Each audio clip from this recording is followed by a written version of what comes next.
Pemeriksaan pap smear oleh kelompok 4.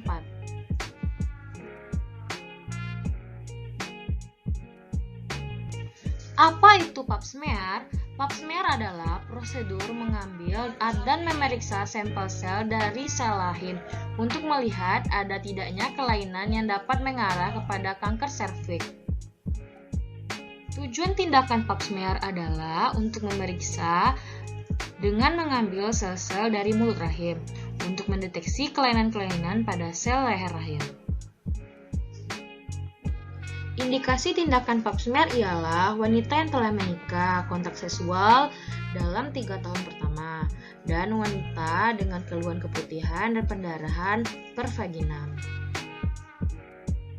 Persiapan alat dan bahan untuk tindakan pap smear yaitu kapas dan larutan antiseptik, spekulum cocor bebek, penjepit khas, spatula aire, sitobras, spray atau wadah dengan etil alkohol 95%, meja instrumen, ranjang ginekologi dengan penompang kaki, lampu sorot, label nama, sarung tangan, apron, dan baju pemeriksa, sabun, serta air bersih, handuk bersih,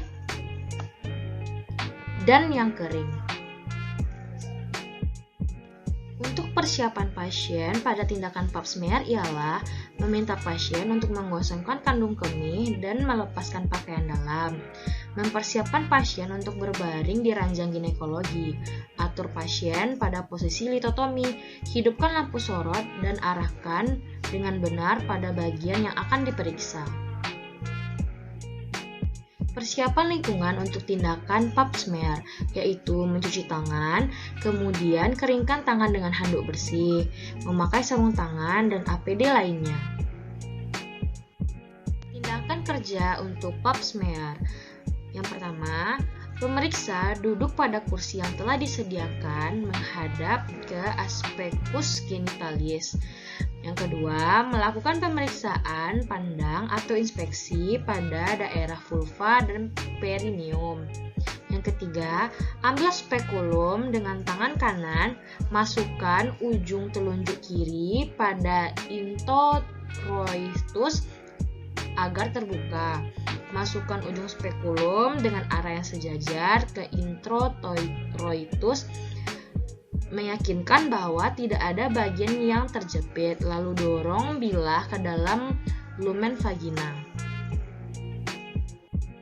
Yang keempat, setelah masuk setengah panjang bilah, putar spekulum 90 derajat hingga tangkainya ke arah bawah.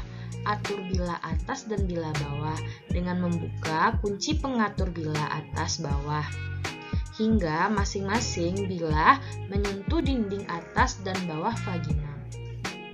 Yang kelima, tekan pengungkit bilah sehingga lumen vagina dan serviks tampak jelas.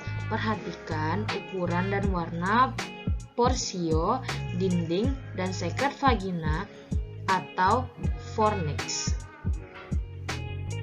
Yang keenam, jika sekret vagina ditemukan banyak, bersihkan secara hati-hati supaya pengambilan epitel tidak terganggu.